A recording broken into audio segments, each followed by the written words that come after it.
Hello. Chhatrapati Shivaji Maharaj की जय. छत्रपती संभाजी महाराज की जय. नमो पार्वती पते हर हर महादेव. हर हर महादेव.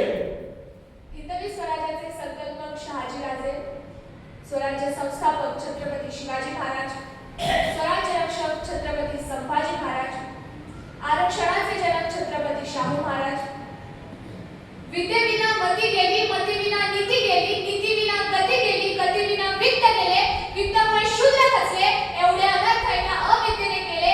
या शब्दातून विद्येचं महत्त्व सांगणारे क्रांतीसूर्य महात्मा ज्योतिबा फुले, भारतीय राज्यघटनेचे शिल्पकार, भारतरत्न, विश्वरत्न, परमपूज्य डॉक्टर बाबासाहेब आंबेडकर, दिवसा गावाखेड्यातून घाण साफ करून रात्री कीर्तनाच्या माध्यमातून लोकांच्या डोक्यातील घाण साफ करणारे संत गाडगेबाबा, कर्मवीर भाऊराव पाटील व तसेच या महाराष्ट्राच्या मातीला एक नाही तर दोन छत्रपती भाल करणाऱ्या राजमाता, राष्ट्रमाता माँसाहेब जिजाऊ, पुण्यश्लोक अहिल्याबाई होळकर, त्यागमूर्ती माता रमाई, माता भूमाई, महिलांच्या पहिल्या शिक्षिका क्रांतीज्योती सावित्रीबाई फुले, अशा सर्व महामानवांना व महावीरांगणांना ज्यांनी मानवतेच्या कल्याणासाठी कार्य केले, अशा सर्वांना माझे विनम्र अभिवादन व समोर उपस्थित सर्वांना सर्वप्रथम माझा म्हणजेच वैदेही विक्रम मोरेचा जय हिंद, जय महाराष्ट्र.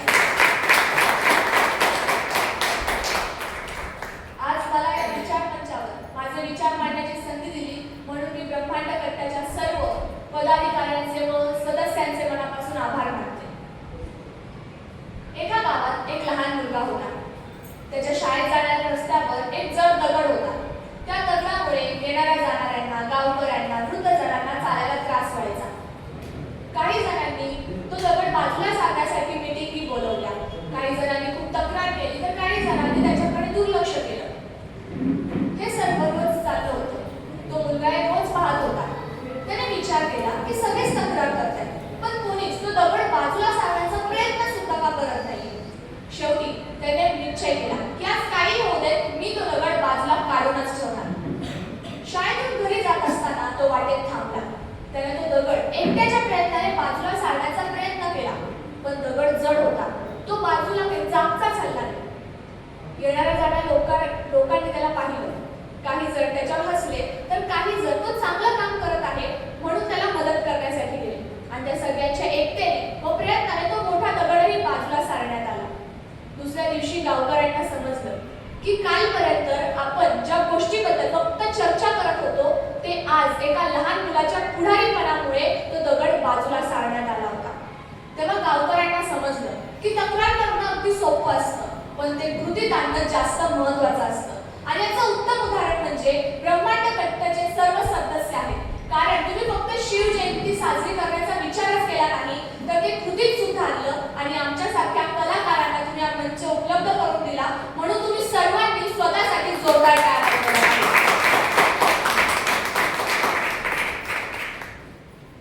खरं तर तक्रार करणारे तर खूप असतात पण अन्यायाविरुद्ध, चुकीविरुद्ध आवाज उठवणारेच इतिहास घडवतात आणि तोच इतिहास या महाराष्ट्राच्या मातीमध्ये छत्रपती शिवरायांनी घडवला. इतिहास हा साधारण विषय नाहीये. इतिहास हा अनेकांच्या अभ्यासाचा विषय आहे. इतिहास अनेकांच्या व्यासंगाचा विषय आहे. इतिहास अनेकांच्या संशोधनाचा विषय आहे. इतिहास घडवणारी माणसं इतिहास विसरू शकत नाही आणि इतिहास विसरणारी माणसं इतिहास घडवू शकत नाही असं डॉक्टर बाबासाहेब आंबेडकर म्हणतात. तर इतिहास म्हणजे महापुरुषांची चरित्र मालिका असं स्वामी विवेकानंद म्हणतात. तर इतिहास म्हणजे सामाजिक, राजकीय, धार्मिक, आर्थिक कायापालट होय असं कार्ल मार्क्स म्हणतात. खरं तर इतिहासाच्या पानापानावर भविष्याला घडवण्याचं प्रचंड मोठं सामर्थ्य आहे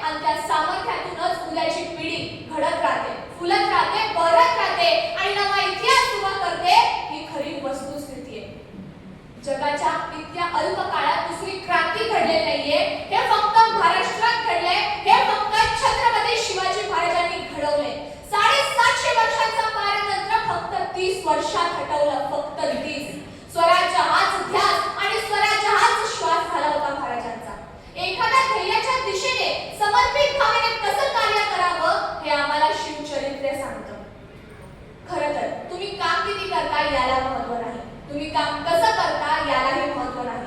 तुम्ही कामाचं नियोजन कसं करता याला फार आणि फार महत्त्व आहे. 50 वर्षाचं आयुष्य आहे महाराजांचं.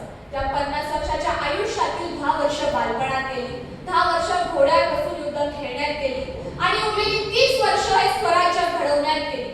30 वर्षात एकही घटना नाही, एकही प्रसंग नाही की ज्याचं महाराजांनी नियोजन केलेलं नाही. महाराजांच्या आयुष्यातील एक आणि एकमेव घटना ज्याचं महाराजांनी नियोजन केलेलं नव्हतं ते म्हणजे महाराजांचा मृत्यू. फक्त याचंच नियोजन महाराजांनी केलेलं नव्हतं. खरं तर हा इतिहास घडतो कसा, ही माणसे घडतात कशी? मराठ्यांच्या इतिहासाची सुरुवात राजमाता जिजाऊ यांच्यापासून होते. राजमाता जिजाऊ यांच्याबद्दल कोणाला काहीच ठाऊक नसेल असे कधीच होऊ शकणार नाही. ज्या मातेने हिंदवी स्वराज्याचे स्वप्न बघितले आणि फक्त बघितले नाही तर ते सत्यातून उतरवण्यासाठी अनेक प्रयत्नांची पराकाष्ठा केली त्या म्हणजे राजमाता जिजाऊ. भारतीय पुराणांमध्ये आपल्याला आदिशक्तीचा उल्लेख केलेला दिसतो. या आदिशक्तीचे वर्णन दर्शन सर्व जगाला मासाहेब जिजाऊंच्या रूपाने घडले. मासाहेबांचा उल्लेख करताना आपल्याला कोणत्याही संदर्भाची गरज पडत नाही.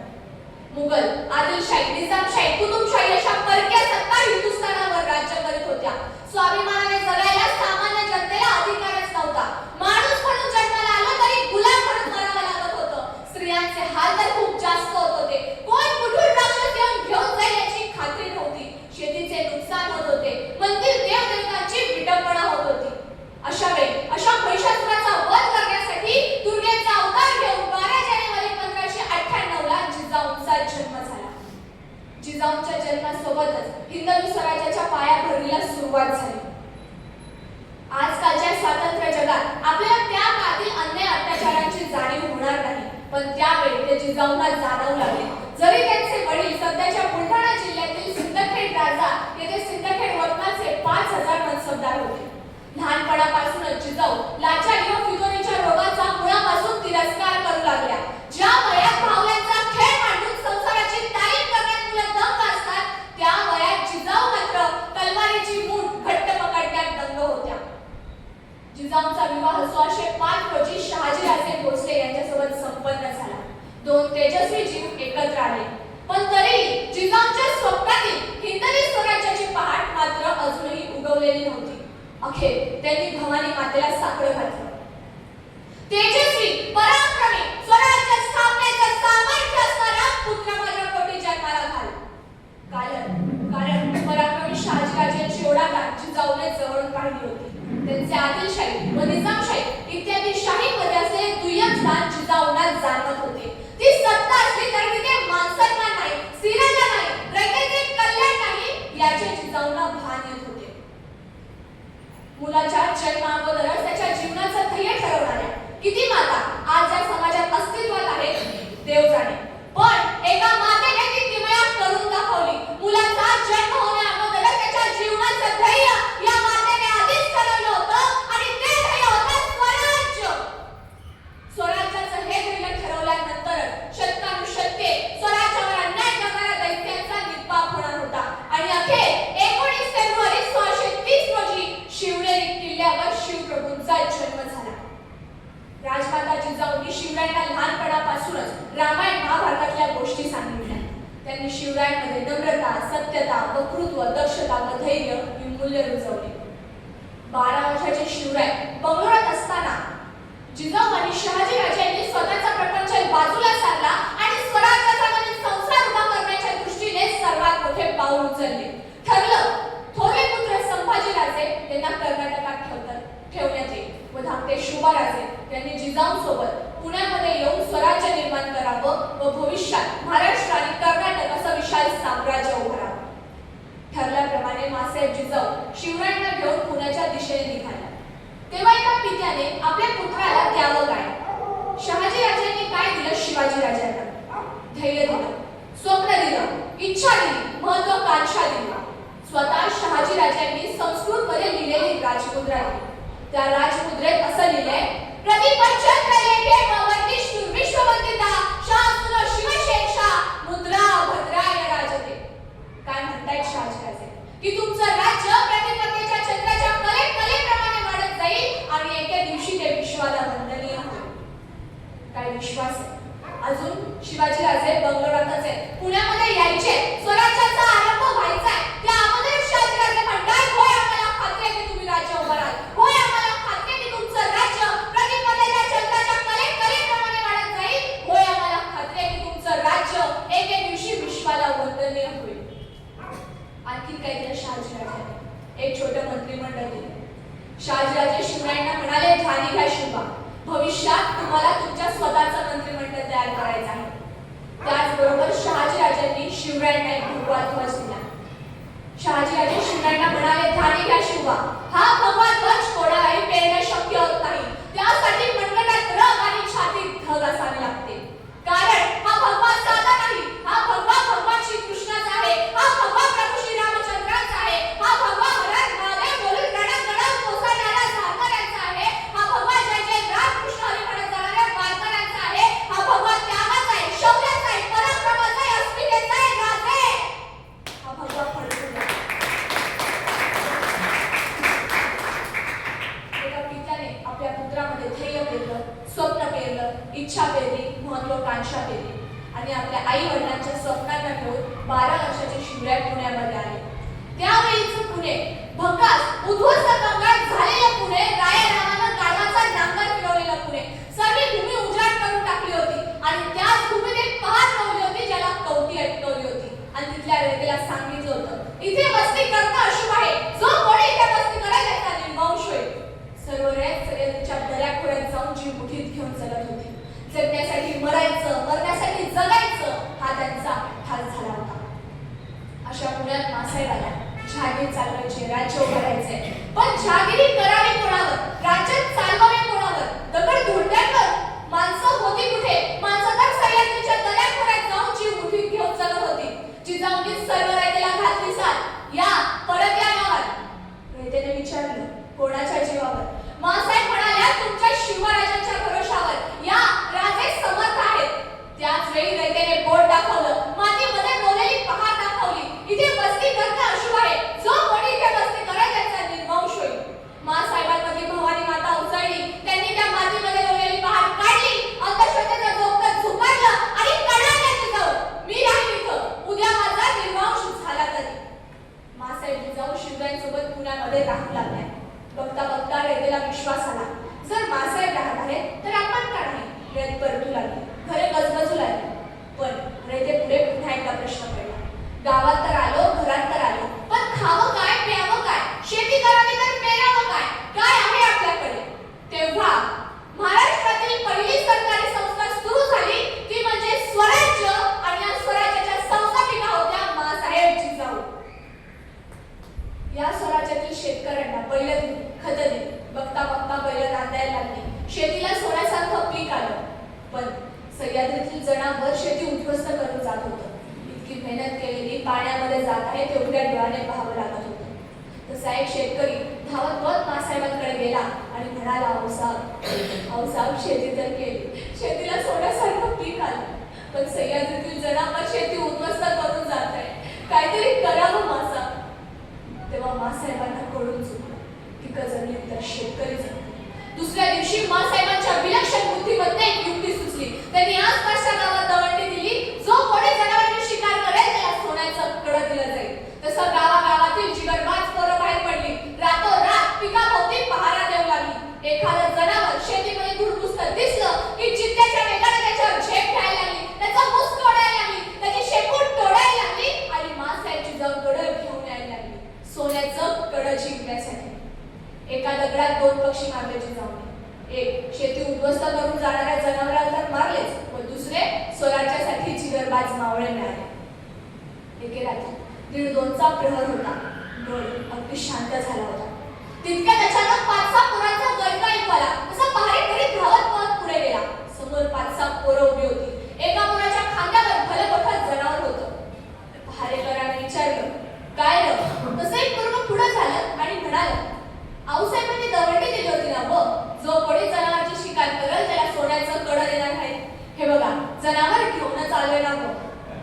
पहारेकरी म्हणाला, अरे आता कशा पायी आला? उद्या सकाळी यायचं होतं. आता मासाहेब झोपल्यात. नाही त्याचे भेटल्या बिगर जाणार नाही. अरे एवढा का पुढे तू सांगितलं ना, मासाहेब झोपल्यात, उद्या सकाळी ये म्हणून.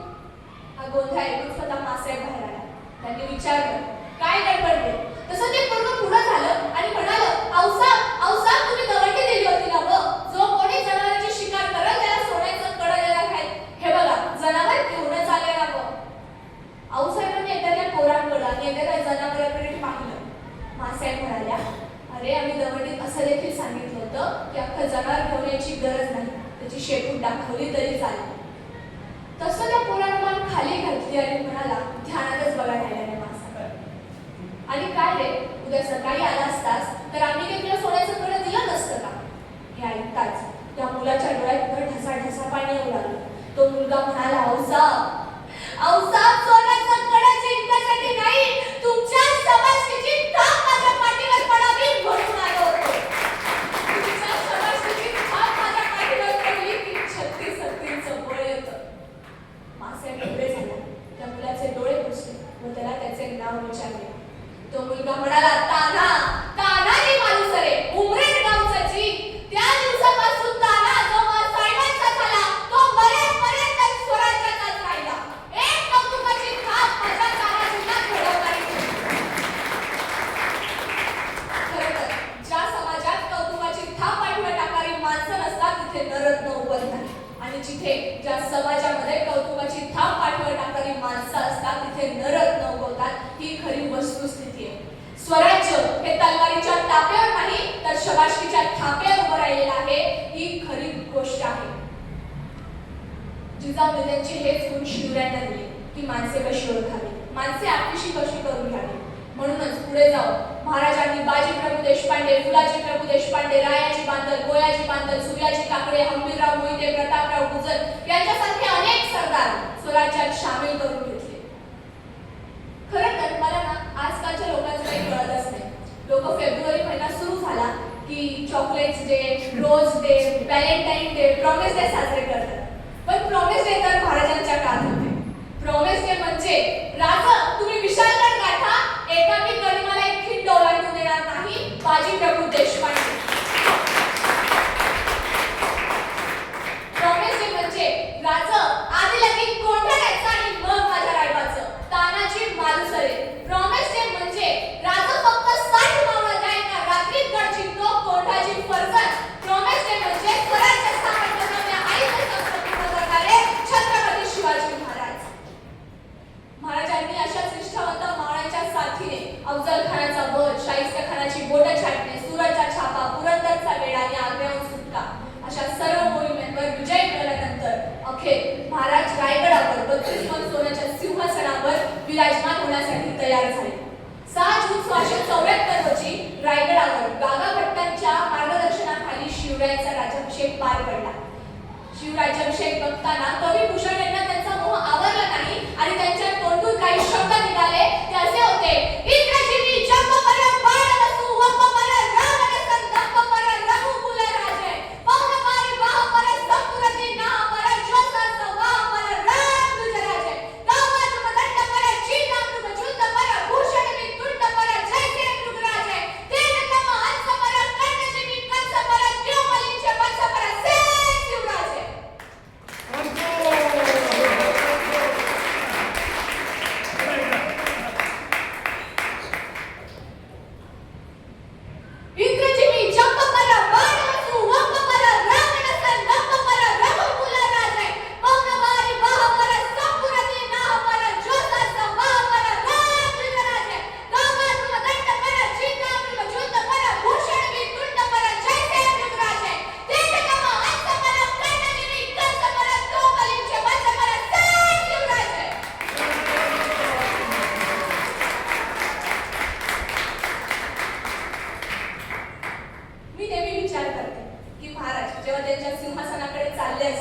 त्यांच्या मनामध्ये नक्कीच त्यांनी जो काही 20-22 वर्षांचा प्रवास केला त्यांच्या नजरेसमोरून धावला नसेल तर नवलच आहे.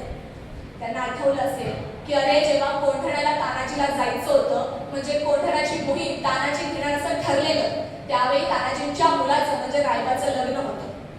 महाराज तानाजीला म्हणाले, अरे तान्या, तू तुझ्या मुलाच्या लग्नावर लक्ष केंद्रित कर, या मोहिमेवर मी स्वतः जातो. तेव्हा तानाजी मालुसरे काय म्हणाले होते, आधी लगीन कोंढाण्याचं आणि मग माझ्या रायबाचं. हेच तानाजी मालुसरे मोजक्या मावळ्यांना घेऊन कोंढाणा सर करतात आणि गड आला सिंह गेला हे आपल्या सगळ्यांना परिचितच आहे. ते तानाजी मालुसरे महाराजांना आठवले नसतील तर नवलच आहे.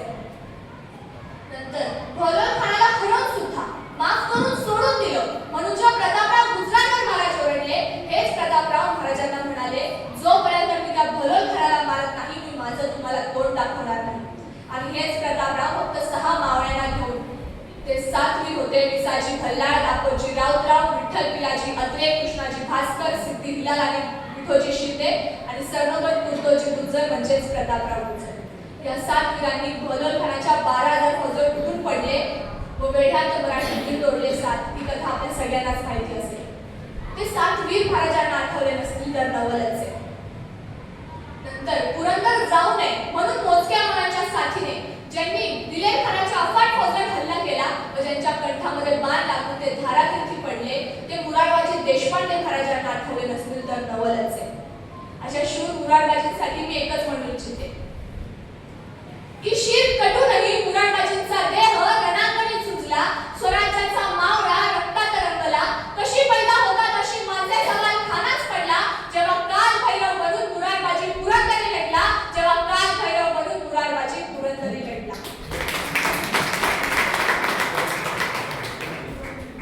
आणि इतिहासातील सर्वात मोठी लढाई जी मला वाटते ती म्हणजे घोडखिंडची लढाई म्हणजेच पावनखिंडची लढाई. 300 लोक 5,000 सैन्यांशी लढले होते. थोडक्यात मांडणं कठीण आहे पण आपल्यासमोर मांडण्याचा प्रयत्न करते. आपल्याला समजलं पाहिजे की ते 300 लोक 5,000 सैन्यांशी लढले कसे होते आणि त्यातून आपण काय शिकू शकतो. तर आपल्या सगळ्यांना माहितीच असेल की सिद्धी जोरने पन्हाळा किल्ल्याला वेढा घातला होता. आता महाराजांना पन्हाळ्यावरून जायचं होतं विशाळगडावर. पन्हाळा ते विशाळगडाचं अंतर जवळपास 65 किलोमीटर होतं. रात्री 9 ते 10च्या सुमारास महाराज पन्हाळ्यावरून 600 मावळे घेऊन निघाले. वाट सरळ नव्हती. अगदी त्या जंगलांमधून, दऱ्याखोऱ्यांमधून, काट्याकुट्यांमधून, त्या दगड धोंड्यांमधून जायचंय. घोड्याचा वापर करायचा नाही कारण घोडे आवाज करतात. याचाच अर्थ 65 किलोमीटरचं अंतर आपल्याला पायी पार पाडायचंय. हे काम खूप कठीण होतं.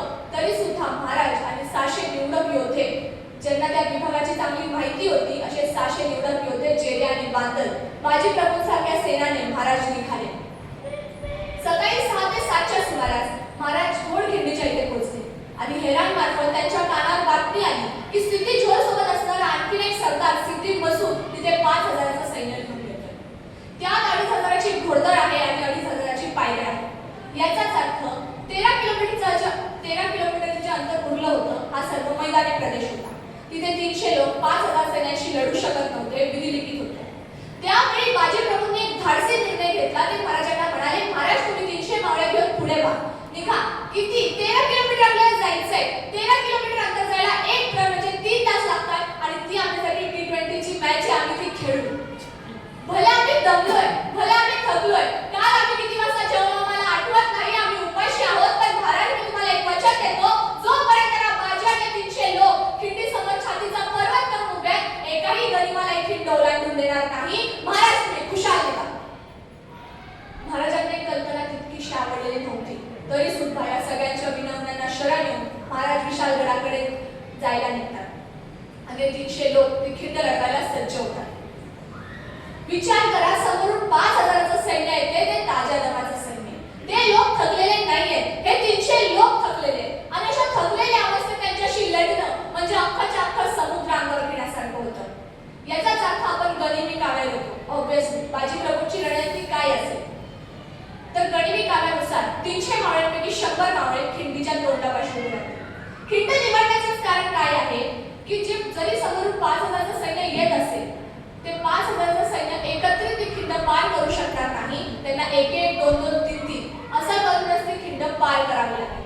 याचाच अर्थ 5,000मधील 1,000 लोक अंगावर येणार आहेत आणि त्यांना अंगावर घेण्यासाठी खिंडीच्या समोर 100 मावळे उभे आहेत आणि त्यांच्या पुढे त्यांचा म्होरक्या उभा आहे ज्यांचं वय 45 ते 50 वर्ष, बाजीप्रभू देशपांडे. दोन्ही हातात तलवारी घेऊन ज्यांना दानकट्टे म्हटले जाते. एक तलवार 6.5 किलोची, दुसरी तलवार 6.5 किलोची. 13 किलोचं स्लेट उचलून लढण्यासारखं होतं. 3 तास कंटिन्युअसली लढायचंय, 3 तास सातत्याने लढायचंय. हे काम सोपं नाहीये. स्ट्रॅटेजी अशी आहे की एक मावळा 10 जणांशी लढणार. विचार करा, एक मावळा 10 जणांशी लढतोय. तो जर कोसळला तर बाजूच्यावर किती जणांची जबाबदारी येणार होती? 20. आणि या 20 जणांना अंगावर घेणं हे या भूतकाळात, वर्तमान काळात, भविष्य काळात कुणालाच शक्य नाहीये.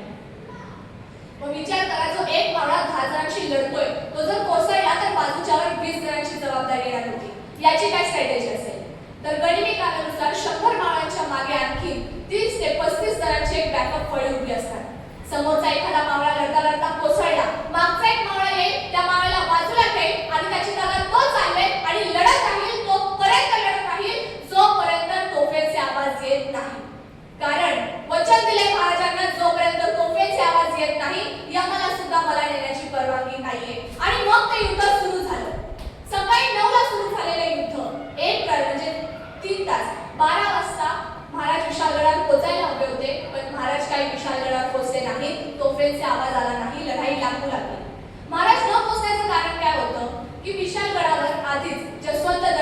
सुरेराव शिर्के यांनी वेढा घातला होता. आता महाराजांसोबतचे 300 मावळे गेले, ते 65 किलोमीटर चालून गेले, ते आणखी थकले. मग वेढा फोडायला किती वेळ लागेल काही सांगता येत नाही. 4 तास लागतील, 5 तास लागतील. याचा अर्थ घोडखिंडाची लढाई जी 3 तास होणार होती ती 9 ते 10 तासांवर लांबली गेली होती. 9 ते 10 तास समोरच्याशी लढणे काम सोपं नाहीये. बरं, समोरून 1000 येत आहेत, ते 1000 नव्हे तर दुसरे 1000 येतील, ते 1000 नव्हे तर तिसरी 1000ची फळी येईल. पण या 100 लोकांना पर्याय नाहीये, त्यांना लढायचंय. अशा परिस्थितीत जर कोणी खिंडीत शिरण्याचा प्रयत्न केला त्याची काय स्ट्रॅटेजी असेल तर खिंडीच्या वर कडेला काही मावळे जे वरून दगड धोंडे भाले फेकून त्या मावळ्यांना मदत करतील, त्यांना सपोर्ट करतील, त्यांना साह्य करतील. आणि यदा कदाचित या सगळ्यांना ओलांडून कुणी खिंड पार करण्याचा प्रयत्न केला तर खिंडीच्या मागे आणखी 50 ते 60 मावळे उभे आहेत. याला म्हणतात चक्रव्यूह. हा चक्रव्यूह तोडून जाणं त्या 5000 काय 10,000 जणांना शक्य नव्हतं, त्या जागेमुळे आणि आपल्या मावळ्यांच्या स्ट्रॅटेजीमुळे. सकाळी 9 ला सुरू झालेलं युद्ध 1 वाजतोय, 1.5 प्रहर झाला, पण युद्ध काही थांबत नव्हतं. सिद्धी मसूद वैतागला. तो म्हणाला, अरे 300 लोकांचं माझ्या खिंडीमध्ये उडलेलं आहे, याला पार करून जाणं आपल्याला जन्मात शक्य नाहीये. त्याने खूप विचार केला आणि त्याच्या लक्षात आलं या सगळ्यांचा मोरक्या म्हणजे लीडर बाजीप्रभू आहे. याला जर आपण मारलं तर बाकीचे लोक आपोआप पळ काढतील अशी त्याची समजूत होती. सिद्धी मसूदने एका बंदूकधाऱ्याला बोलावलं आणि एका बाजूच्या टेकडीवर उभं केलं. सिद्धी मसूद त्या बंदूकधाऱ्याला म्हणाला, वो बाजीप्रभू को खतम कर, वो खतम तो सारी लढाई खतम. तो बंदूकधारी वेड्यासारखा 300 लोकांना लढताना बघतोय. सिद्धी मसूदने त्याला विचारलं, अरे हुआ क्या, खतम करूं बाजीप्रभू को. तो बंदूकधारी त्याला म्हणाला, अरे मैं उसको मारूंगा, लेकिन मुझे ये तो बताओ कि इसमें बाजीप्रभू है कौन. कारण सगळेच बाजीप्रभू वाटतायत, सगळेच बाजीप्रभू वाटतायत, सगळेच एका लीडर सारखे लढतायत, एका नेत्यासारखे लढतायत. यामध्ये बाजीप्रभू आहे तरी कोण. तेव्हा सिद्धी मसूदने जे वर्णन केले बाजीप्रभूंचं ते वर्णन इतिहासालाही दर्शवते की त्या लढाईमध्ये काय झालं असेल. जो सबसे ज्यादा लाल हुआ है ना वो बाजी है. तो सगळ्यात जास्त लाल झालाय तो बाजी आहे. त्याच्या डोक्यापासून पायापर्यंत जखमाला जागा उरलेली नाहीये, तो रक्त बंबाळ झालाय तो बाजी आहे, त्याला मार. त्याने बघितलं एक माणूस दोन्ही हातात दानपट्टे घेऊन वेड्यासारखा लढतोय, रक्ताच्या थार राहते तरी लढतोय. त्याने नेम धरला, ती गोळी बाजीप्रभूंच्या छातीमध्ये शिरली. बाजीप्रभू एका क्षणात खाली कोसळले. त्यांच्या डोळ्यासमोर अंधार आला. त्यांना समजलं हा मृत्यू आहे. एका क्षणासाठी त्यांना तो मृत्यू दिसला आणि दुसऱ्या क्षणी त्यांना आठवलं की अजूनही तोफेचे आवाज आलेले नाहीये, माझे राजे गडात पोहोचलेले नाहीये, मला मरण मारलं नाही, मला उठावं लागेल, लढावं लागेल. बाजीप्रभू पुन्हा उठले, पुन्हा लढायला लागले. इतकी गोळी लागून सुद्धा, इतके जखमावून सुद्धा पुढचे 1, 2 नाही तब्बल 4 ते 5 तास बाजीप्रभू लढत होते. तोपर्यंत लढत होते जोपर्यंत तोफेचे आवाज येत नाही. शेवटी तोफांचा आवाज आला. बाजीप्रभूंना समजलं माझे राजे गडावर पोहोचले. ज्या कामासाठी मी ते लढत होतो ते काम झालंय, माझे राजे गडावर पोहोचले. या घटनेनंतर सिद्धी मसूदचं जे 2,500 घोडदळ होतं, त्याचे बाजीप्रभू होते, शहीद झालेले मावळे होते, त्यांच्या अंगावरून गेले. जेव्हा विशाल गडावरून बाजीप्रभूंना नेण्यासाठी मावळे आले तेव्हा बाजीप्रभूंचं अखंड शरीर सापडलंच नाही. तुकडे झाले होते शरीराचे. काय म्हणायचं या वेडेपणाला. सकाळी 9 ला सुरू झालेलं युद्ध संध्याकाळी 6 वाजता संपतं आणि हे लोक लढत राहतात. त्या घटनेबद्दल मी 3 गोष्ट शिकली जी आपण प्रत्येकाने शिकावी. पहिली की आपल्याकडे जे नाहीये त्याकडे लक्ष देऊन रडण्यापेक्षा जे आहे त्याचा उत्कृष्ट वापर करा आणि यश खेचून आणा.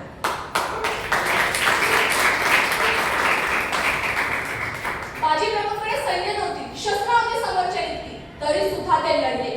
दुसरी महत्वाची गोष्ट म्हणजे जोपर्यंत शेवटच्या श्वासापर्यंत लढून होत नाही हार मानू नका. कारण लढण्याचा इतिहास आमचा, हरणे माझ्या रक्तात नाही, जोवर मैदान ना उभा मी जिंकण्यात त्याला शक्य नाही.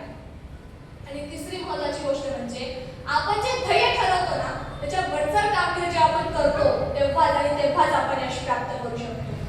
महाराज त्यांच्या सिंहासनाकडे चालले असतील ना, त्यांच्या मनामध्ये नक्कीच विचार आला असेल की या सिंहासनाचा जो पाया आहे ना त्यामध्ये सर्व मावळ्यांच्या बलिदानाने बनलेला आहे. मला असं वाटतं की आपल्या आयुष्यातील सर्वात मोठं यश काय असावं की आपल्या शत्रूने आपलं कौतुक करावं. महाराजांचा सर्वात मोठा शत्रू म्हणजे औरंगजेब. ह्याच औरंगजेबाला जेव्हा समजलं की शिवाजी महाराज आता छत्रपती होणार तेव्हा त्याच्या अंगाचा तिळपापड झाला. कारण ज्याला मी कालपर्यंत पहाड का चुहा त्याने आज माझ्या सिंहासनाची खिळे सैल करून सोडले, माझं सिंहासन खिळखिळं करून सोडले. हाच औरंगजेब ज्या शेजाऱ्याला सांगतोय की शिवाजी महाराज काय आहेत. ये सब फिजूल है शहजादे, चंगेज और तैमूर के खून में कभी शिकस्त देने की मगर आज तंजौर से लेकर कंधार तक सारे हिंदुस्तान को मुगलिया सल्तनत में शामिल करने का एक ख्वाब देखने वाली मोहम्मद दौलत आज ये क्या देख रही है. शिवाजी हमारे नजरों के सामने हमारी सल्तनत की तामीर कर चुका है. हमारे लाखों के फौजों के सूबेदारों को शिकस्त देके उधेड़ के रख दिया है उसने. ये हमारे मामू जान मिर्जा अबू तालिब शाइस्ते खान बड़ी शर्मनाक बात है शहजादा. शिवाजी ने इनके लाल महल पे छापे डाल के इनके छक्के छुड़ा दिए. ये तो तकदीर के बड़े सिकंदर थे कि जान बच गई, सिर्फ 3 उंगलियों पे समझौता करना पड़ा. ये जोधपुर के महाराजा जसवंत सिंह राठौड़ मराठों के जख्म मारकर अपने छाती पे नहीं बल्कि अपने पीठ पे खाए. ये हासिफ फौलाद खान जिसके हथेली में मिठाई रखे शिवाजी आगे के कैद खाने से फरार हो गया. सारी मंसूबों को खाक में मिला गया सिर्फ फौलाद खान ने. लश्कर के साथ जंग छोड़ के भागने वाले कत्तलम खान, रसूल बेग वजवारी, मीरा तरबियत खान, जावाद खान, बहादुर खान, गोपालदास, बुंदेलाई फौजी हारे, रेड्डो सकाई, कैसर सैया सैया, मुलावत खान, तमाम राजपूत बुंदेल और पठानी सबको शिवाजी ने शिकस्त दी. सारी इज्जत मिट्टी में मिला दी. क्यों क्यों सब पता हासिल होते हैं? क्यों हमारे जैसे उसके पास हाथी नहीं, घोड़े नहीं, तोप नहीं, खजाना नहीं, फिर भी क्यों सब पता हासिल होते हैं? इस क्यों का मतलब शहजादे शायद आप कभी समझ ही नहीं पाओगे. लेकिन औरत, गाना, नाच, शराब शिवाजी को कभी मालूम नहीं. शिवाजी ने मजबूत किले बनाए, मजबूत जमीन के लोग तैयार किए. हिंदुस्तान का हमारे चीज खरीद सकते हैं मगर मराठों ने अपने आप को बिकने नहीं दिया.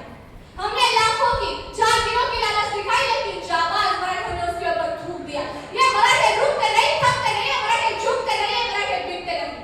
हाँ, शिवा मगरूर है, लगाबाज है, लेकिन उसका चाल चलन दूध की तरह साफ और सूरज की तरह चमकदार है. हम खुश नसीब बड़े कि हमें दुश्मन मिला, वो भी शिवा जैसा.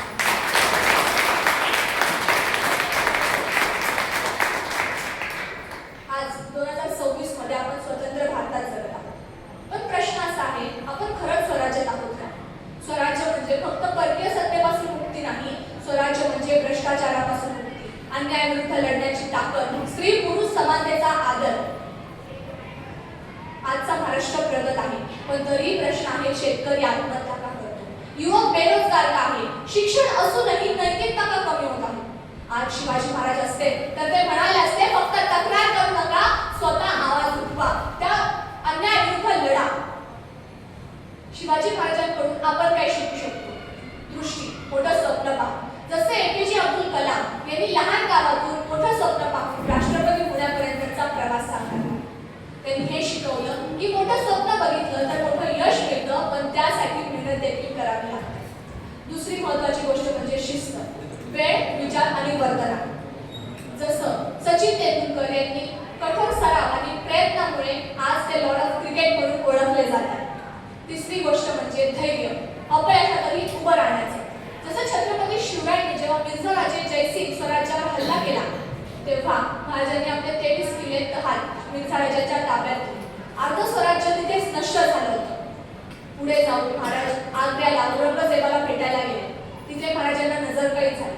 तेव्हा महाराष्ट्राच्या कणाकणालाही खात्री पटली की आता स्वराज्य संपलं.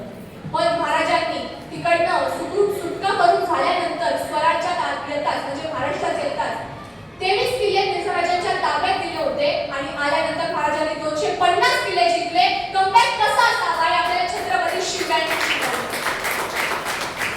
चौथी गोष्ट म्हणजे धर्मनिरपेक्षता, माणुसकी सर्वात मोठा धर्म. जसं डॉक्टर बाबासाहेब आंबेडकर यांनी वेळ प्रसंगी वर्गाच्या बाहेर बसून शिक्षण घेतलं, पुन्हा समाज व्यवस्थेच्या विरोधात जाऊन त्यांनी आवाज उठवला. पण संविधान लिहिताना बाबासाहेबांनी कोणत्या एका जातीचा उद्धार केला नाही. त्यांनी सर्व धर्मातल्या सर्व माणसांना समान अधिकार दिला. त्यांनी हे शिकवण दिली की माणुसकी हा सर्वात मोठा धर्म आहे. आणि पाचवी महत्त्वाची गोष्ट म्हणजे देशप्रेम, फक्त घोषणेत नाही कृतीत सुद्धा. जसं 23 वर्षाचे तरुण भगतसिंग, राजगुरू, सुखदेव यांनी देशाच्या कल्याणासाठी वयाच्या 23व्या वर्षी बलिदान दिले. त्यांनी हे शिकवलं की देशप्रेम हे ओरडून सिद्ध होत नाही, ते कृतीतून दाखवावं लागतं. आजच्या युवकाने जर 5 गुण अंगीकारले तर या भारताला महासत्ता होण्यापासून कोणीही रोखू शकत नाही. शिवाजी महाराज हे फक्त युद्ध जिंकणारे राजे नव्हते, ते जनतेच्या हृदयावर राज्य करणारे राजे होते.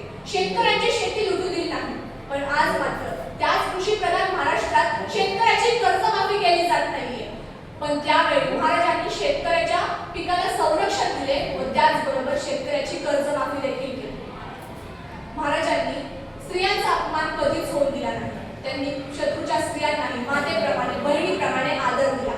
आज मात्र चांगली न्याय व्यवस्था असून सुद्धा घरातून बाहेर पडलेली स्त्री पुन्हा घरी सुखरूप माघारी येईल याची काही खात्री नसते.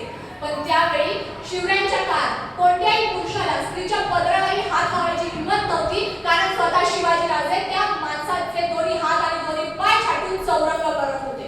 ही आपल्या शिवरायांची शिकवण आहे. पण आज आपण शिवरायांचा इतिहास विसरत चाललो आहोत. शिवजयंती म्हणजे फक्त डीजे नाही, फक्त फोटोला हार नाही. शिवजयंती म्हणजे अन्यायाविरुद्ध उभं राहणं, चुकीविरुद्ध आवाज उठवणं आणि समाजासाठी काहीतरी करणं. आज इथे बसला प्रत्येक जण ठरवून केला की मी माझ्या शरीरात प्रामाणिक शिवसैनिक बनेल, तर ती खरी शिवजयंती. जाता जाता एवढंच बोलते, महाराजांसारखी दाढी राखणं, कपाळाला चंद्रकोर लावणं ही हल्लीची रीत आहे. चांगली गोष्ट आहे, पण फक्त बाह्यांगानं महाराज बनण्याचा प्रयत्न करण्यापेक्षा महाराजांचे विचार, महाराजांची शिकवण आपल्या अंतरंगात बिंबवून घेतली तर ती खरी शिवजयंती. उत्सवांसाठी, मिरवणुकांसाठी महाराजांनी कधीच जन्म घेतला नव्हता, कधीच नाही. म्हणून महाराजांच्या जन्माविषयी चर्चा करण्यापेक्षा उभा जन्म महाराजांनी ज्या कार्यासाठी स्वतःला वाहून घेतलं त्याची प्रेरणा घेतली तर ती खरी शिवजयंती. तर एवढे बोलून मी माझे 2 शब्द इथेच थांबवते. तुम्ही सगळ्यांनी माझं शांतपणे ऐकून घेतलं.